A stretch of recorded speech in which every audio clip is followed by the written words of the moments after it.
Hey guys, Divyansh and welcome back to another episode of Football Daily। and भाई क्या कर रहा है क्रिस्टियानो रोनाल्डो। भाई देखो, मेरे को लगता है क्रिस्टियानो रोनाल्डो पे जो एलिगेशन लग रहा है ना कि वो जितने भी गोल स्कोर कर रहा है ऑलरेडी 61 गोल कंट्रीब्यूशन हो चुके हैं 2023 में। भाई डेफिनेटली आप लोग लाइक रोनाल्डो के डाई हार्ड फैन हो सकते हो, न्यूट्रल फैन हो सकते हो, रोनाल्डो के क्रिटिक्स हो सकते हो, लेकिन इस एज में वो जिस तरीके से वो गोल स्कोर कर रहा है एब्सोल्युटली ब्रिलियंट है। अब देखो बैलन डोर की पावर रैंकिंग वगैरह आती रहेगी, लेकिन मेरे को लगता है कि शायद से क्रिस्टियानो रोनाल्डो बैलन डोर टॉप 10 में आना देखो डिजर्व तो करते हैं एक कायदे से। बट खैर यहां पर अगर हम कल के गेम की बात करें तो इसमें कोई डाउट था नहीं वैसे मेरे को कि अल नसर यहां पर काफी अच्छा गेम डोमिनेट कर देगी, क्योंकि अगर हम यहां पर सामने वाली टीम की बात करें तो वो रेलीगेशन जोन में है और वहां बैटल कर रही है। लेकिन फिर भी यहां पर जब आप पहले 15 मिनट में गोल स्कोर कर देते उसके बाद का जो गेम था अल नसर का वो थोड़ा कैजुअल था। डिस्पाइट मैं कहूंगा क्रिस्टियानो रोनाल्डो की परफॉर्मेंस काफी क्रिस्प है, काफी सही आ रही है।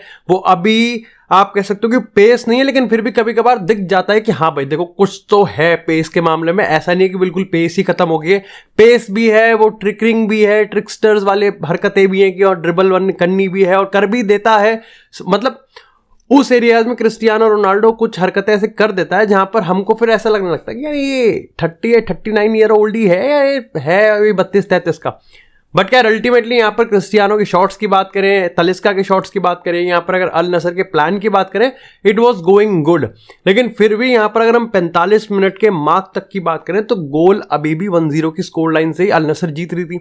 अब यहाँ पर प्रॉब्लम यह है कि मैंने हमेशा से अल नसर के गेम में देखा, कल का गेम भी ज़्यादा डिफरेंट नहीं था, कि अल नसर थोड़ी सी यहाँ पर स्कैटर्ड दिखती है जब ऑफेंस और डिफेंस को कनेक्ट करने की बारी आती है। आप ऑफेंसिवली यहाँ पर क्योंकि आपके पास क्रिस्टियानो रोनाल्डो है, तलिस्का कल खेल रहा था, ओतावियो कल खेल रहा था, तो उनमें कनेक्टिविटी और उनकी जो इंडिविजुअल ब्रिलियंस वो काफी बढ़िया है। जहां खराब आ जाती है वो है आपका डिफेंस, आपकी बैकलाइन यहां पर थोड़ी सी कैजुअल है और वहीं पर ही मामला डगमगा जाता है। इसलिए सेकंड हाफ में ब्रोजोविच को लाया गया।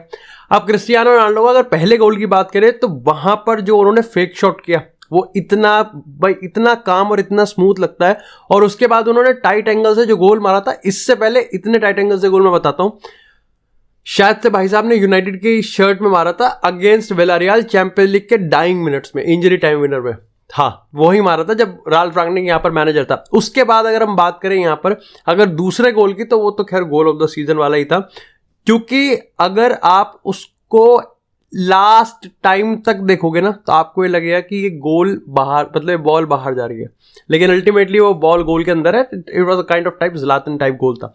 लेकिन ऑलरेडी भाई यहाँ पर 61 गोल कंट्रीब्यूशन हो चुके हैं और इससे ज़्यादा सेक्सी कुछ है नहीं। और असल में अल नसर की बात करूँ तो अल हिलाल से वो सिर्फ 1 पॉइंट पीछे हैं और अल हिलाल का गेम अभी आज खेलना है। खैर इसी के साथ जब बात यूनाइटेड की हुई, नाम आ ही गया जुबान पर, तो यूनाइटेड में तुमको पता है कि आजकल के टाइम पे यूनाइटेड बुरे कामों के लिए ज़्यादा पॉपुलर है, अच्छे कामों के लिए कम है। अब देखो यूनाइटेड के लिए पहली बुरी खबर तो यही आ गई कि मेसन माउंट, काफियों को नहीं पता होगा, मेसन माउंट एक मैनचेस्टर यूनाइटेड का प्लेयर है। मेसन माउंट यहाँ पर अब 1-1.5 महीने के लिए बाहर जा चुके हैं, कोई मसल इंजरी उनको हुई है, और ऐसे में यहाँ पर जिस बंदे को ऑलरेडी यूज नहीं कर रहा था टेन हैग, उसके लिए तो क्या ही वो रोएगा। बट अगेन आपको ये देखना पड़ेगा कि एक और इंजरी यहाँ पर यूनाइटेड को हो गई है, and as a football as a whole एक और इंजरी हो गई। मतलब इंजरीज का तो ऐसा हिसाब चल रहा है कि इसको नॉर्मलाइज करने की कोशिश की जा रही है फुटबॉल में, जो कि बहुत गलत चीज है। अगर हम यहाँ पर टेन हैग की बात करें तो टेन हैग यहाँ पर क्या, मतलब मेरे को लगता है कि ड्रेसिंग रूम में जाता है, एक के थप्पड़ बजा देता है और फॉल आउट हो जाता है। क्योंकि अगर हम यहाँ पर कासिमिरो के रूमर्स की बात करें तो अब सॉन की, डेली मेल की, यस मैं कह सकता हूँ कि इतने रिलायबल रिपोर्ट्स नहीं है, लेकिन अब इस पर बहुत ज़्यादा चर्चा हो रही है तो हमको भी बात करना बनता है। देखो यहाँ पर हुआ ये है कि क्रिस व्हीलर की एक रिपोर्ट आई है जिसमें उन्होंने कहा है कि राफेल वरान और टेन हैग, जहाँ पर अभी तक ये बच के निकला जा रहा था कि भाई दोनों के बीच में जो रिलेशन है वो काफ़ी कोर्डियल है और दोनों के बीच में जो व्यूज़ है वो काफ़ी फ्रेंकली है। मतलब वही चाय पे चर्चा होती है ना कि यार देख तू नहीं खेलेगा, मैगवायर खेलेगा। लेकिन बताया जा रहा है कि मैनचेस्टर डार्बी में जिस तरीके से वरान को बाहर करके मैगवायर को यहाँ पर जगह दी गई है, उससे वरान को दिक्कत है और अब दोनों के बीच में रिलेशन कंप्लीटली ब्रोकन है। अब हाल ही में जब यहाँ पर टेन हैग से प्रेस कॉन्फ्रेंस में पूछा जाता है कि भाई वरान का क्या चक्कर है, तो उसने कहा कि वरान एक बहुत अच्छा और इंपॉर्टेंट प्लेयर है, लेकिन इंटरनल कंपटीशन तो रहेगा।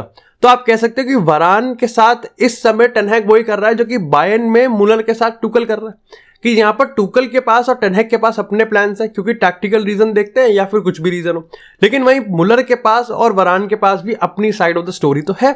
खैर अब यहाँ पर प्रॉब्लम ये हुई है कि अभी तक अभी रूमर्स देखो किस तरीके से पलट जाते हैं।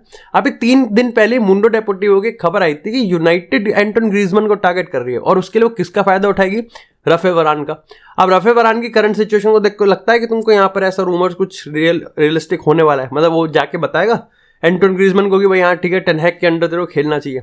असल में देखो प्रॉब्लम ये हो गई है कि इस पॉइंट ऑफ टाइम पे कोई एक साइड लेके, मतलब कोई ग्रे एरिया में बात नहीं करना चाहता। या तो आप प्रॉपर टेन हैग हो जाओ या फिर आप प्रॉपर वरान हो जाओ। अच्छा, इससे प्रॉब्लम ये निकल के आई है, और इसके जो की रूट है, जो रूट कॉज है, वो भैया ये है कि टेन हैग बड़े प्लेयर्स के साथ बहुत ज्यादा ही फॉलो आउट कर रहा है। चाहे हम कासिमिरो के रूमर्स की बात करें, चाहे हम जेडन सांचो बड़ा प्लेयर नहीं है, फीफा प्लेयर बड़ा प्लेयर है।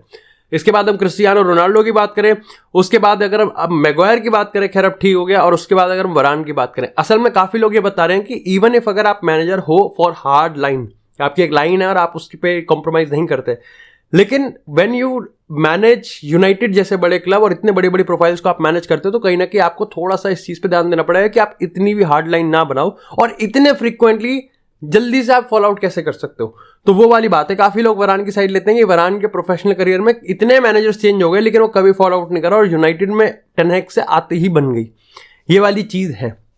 खैर, अगर इसी के साथ बात करें आज के एक बहुत बड़े मैच की, जो कि है सिटी वर्सेस लिवरपूल, दोनों के बीच में पॉइंट्स का अंतर कितना है? सिर्फ 1 पॉइंट का। ऐसे में एक मेजर स्केयर जो कि अब पेप ने शायद से हटा दिया, वो ये है कि भाई हालैंड खेल सकता है। हालैंड को सिप्रस के अगेंस्ट आई थिंक थोड़ा सा टिक हो गया था, टिकल हो गया था, और उसके बाद यहाँ पर वो स्कॉटलैंड के अगेंस्ट तो बाहर ही बैठा था। लेकिन अब यहाँ पर पेप गार्डियोला ने कंफर्म किया है कि हालैंड अपने एक ट्रेनिंग सेशन कंप्लीट किया है, थोड़े अनकंफर्टेबल में, लेकिन फिर भी उसने अब यहाँ पर आज आखिरी ट्रेनिंग सेशन कंप्लीट करा है, तो वो हमको खेलता हुआ दिख सकता है। सो हालैंड वुड बी देयर। अगर मैं पेप की बात करूं तो पेप से जब इस चीज के बारे में पूछा जाता है कि भैया अगर 115 एलिगेशंस पे लग गया थप्पा तो क्या छोड़ना आप समझ रहे हो, तो उसने यहाँ पर एक काफी अच्छा आंसर दिया है। मेरे को लगता है काफी बॉलीवुड टाइप डायलॉग मारा है। उसने कहा कि अगर मैनचेस्टर सिटी पे 115 वो लग गए, एलिगेशंस प्रूफ होते हैं और कुछ होता है और रेलीगेट हो जाती है, तो पेप गार्डियोला के रेलीगेट होने के चांसेस, अगर मैनचेस्टर रेलीगेट हो जाती है तो पेप गार्डियोला के उस केस में रुकने के चांसेस बहुत ज्यादा हैं एज कंपेयर टू अगर मैनचेस्टर सिटी चैंपियन लीग जीत जाए। तो ये एक मेरे को लगता है काफी बढ़िया डायलॉग था, सुनने में काफी अच्छा लगेगा मैनचेस्टर सिटी फैंस को। तो खैर, इसी के साथ अगर बात करें यहाँ पर थोड़ी सी रियल मैड्रिड के रिगार्डिंग थोड़ी सी प्रॉब्लम अब बढ़ती ही जा रही है, लेकिन उसमें कुछ गुड न्यूज भी हैं। अब देखो, सबसे पहले यहाँ पर अगर हम जोसेलू की बात करें तो जोसेलू की रिगार्डिंग ये खबर निकल के आई है कि भाई जोसेलू को परमानेंटली साइन करने के चक्कर में है रियल मैड्रिड। आने वाले टाइम में पता चलेगा कि मैंने इस पर शॉर्ट्स बनाया कि मेरा दिल क्यों बैठा जा रहा है। शायद से मैं क्रिस्टियानो के सपने देख रहा था, बट वो खैर पॉसिबल भी नहीं था, उसकी फिजिबिलिटी पे कभी और बात करेंगे। अब यहाँ पर ये चीज़ अच्छी इसलिए और ये चीज़ बुरी इसलिए, इसका मतलब रियल मैड्रिड पर्टिकुलरली जनवरी में किसी और को साइन नहीं कर रही। मैं यहाँ पर इतना ज़्यादा फोर्स भी नहीं करूँगा या फिर मैं इतना ज़्यादा मानूंगा भी नहीं कि मेरा क्लब साइन ही करे, क्योंकि मेरे को पता है कि रियल मैड्रिड किस स्ट्रैटेजी पे यहाँ पर काम करती है। रॉड्रिगो इंजर्ड नहीं है, वो वापसी यहाँ पर है, कोई दिक्कत नहीं है, खेलेगा। सेम गोस फॉर बेलिंगम भी स्क्वाड में अवेलेबल है, स्टार्ट करेगा या नहीं ये भी देखनी पड़ेगी। इसी के साथ अगर ब्राहिम दियाज की बात करें तो भाई ब्राहिम दियाज मोरक्को से एफकॉन खेलेगा, और ऐसे में यहाँ पर अटैकर्स के मामले में सिर्फ जोसेलू और रॉड्रिगो ही होंगे, या फिर आप कह सकते हो कि बेलिंगम होंगे। जनवरी कोई नहीं होगा रियल मैड्रिड के पास। अब देखो, मोरो इकार्डी के रूमर्स आए हैं, लेकिन मेरे को लगता है कि इकार्डी के साथ बनेगी नहीं बात।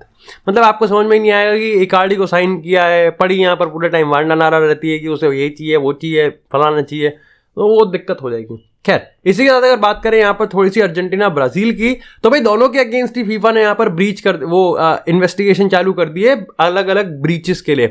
अब यहाँ ब्राजील पे इन्वेस्टिगेशन चालू की गई है क्योंकि उन्होंने यहाँ पर जो पूरा का पूरा हिसाब है, क्राउड का हिसाब है और यहाँ पर डिस्टर्बेंस है, उसको मैनेज नहीं कर पाए। अर्जेंटीना के पे इस चीज का ब्रीच लगा दिया क्योंकि उन्होंने यहाँ पर गेम को डिले करवाया। अब तुमको पता होगा कि गेम डिले यहाँ पर दोनों टीम्स की रजामंदी के साथ नहीं हुआ था। अर्जेंटीना अंदर चली गई थी लेकिन ब्राजील बाहर ही रही थी आधा घंटे तक। ऐसा में यहाँ पर बताया गया कि भाई ब्राजील और अर्जेंटीना दोनों के पास अब पूरा एलिगेशन जा चुका है। इसके बाद जब यहाँ पर कॉन्मेबॉल से पूछा गया एथलेटिक ने, तो कॉन्मेबॉल ने तो पत्ता ही झाड़ लिया। उन्होंने कहा हमारा तो मैटर ही नहीं है, ये मैटर है ब्राजील फेडरेशन का, अर्जेंटीना फेडरेशन का और फीफा का। सोचो ऐसे तो फेडरेशन बने हुए हैं यहाँ पर जो अपना पल्ला झाड़ने में ज्यादा फोकस रखते हैं।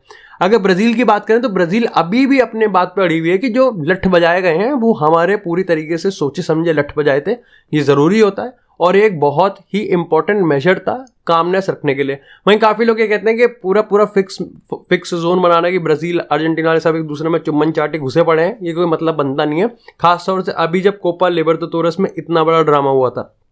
खैर, इसी के साथ अगर डी मरिया की बात करें तो भाई डी मरिया ने अपने सोशल मीडिया हैंडल्स के थ्रू ये बता दिया है कि 2024 का जो कोपा अमेरिका होगा यूनाइटेड स्टेट्स में, वो लास्ट टाइम होगा जब वो यहाँ पर अर्जेंटीना की जर्सी पहनेंगे। 2008 में डेब्यू करा था, आपको बता दूं 2008 में उन्होंने यहाँ पर ओलंपिक में स्कोर किया था, अगेन फाइनल था, गोल्ड उन्होंने वहाँ जीता था। उसके बाद यहाँ पर फिनलिसा में भी उन्होंने स्कोर किया था, वो भी जीते थे।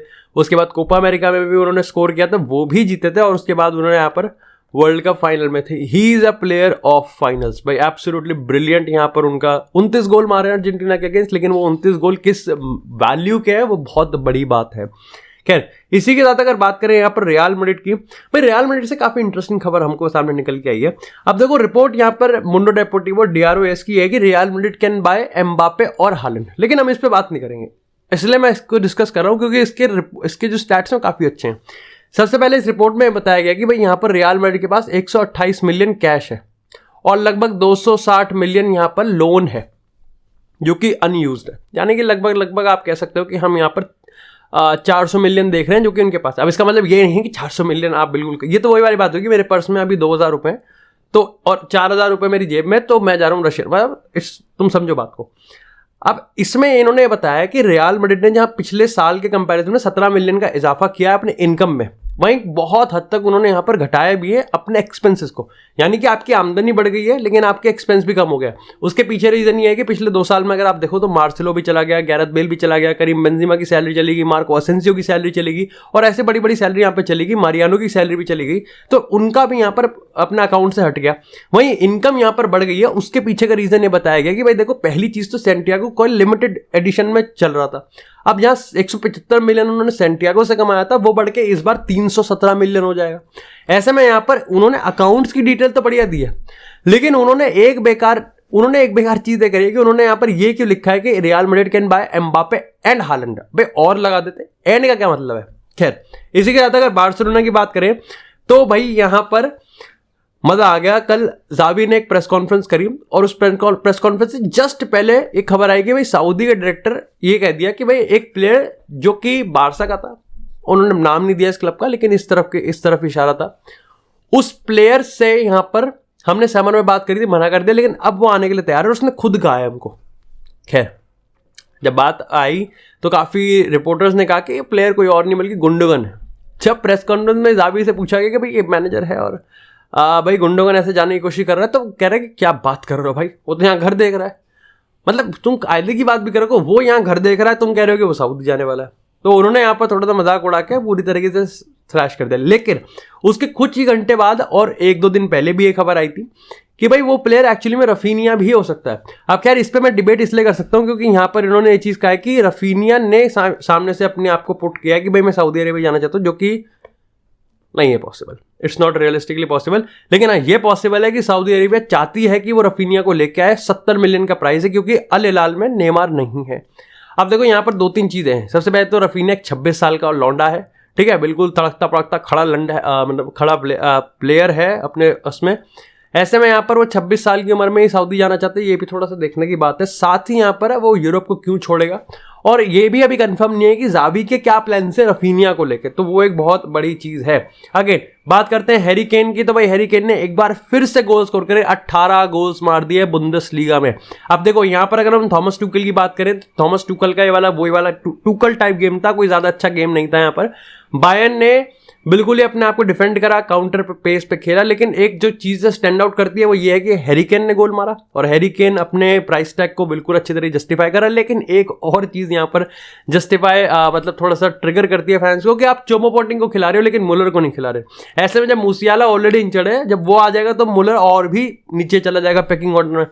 टुकल का आंसर इस तरीके से आर्टिकुलेटेड था कि वो समझ गया कि भाई ये क्वेश्चन मेरे से पूछा जाएगा और वो इसको एंटरटेन करने के लिए बिल्कुल तैयार है। यानी कि आप कह सकते हो कि उसके पास अपने रीजंस है कि वो चोपोमोटिंग को एरियल थ्रेट और डिफेंसिव एक्शन के लिए लेके आना चाहता है, लेकिन उसके पास ये भी कंफर्म है कि वो मुलर को आगे लेके नहीं आएगा। तो आप कह सकते हो कि मुलर के लिए जहां contract renewal is on the table, Muller का टाइम अच्छा नहीं जाने वाला, particularly as a Bayern player under Thomas Tuchel.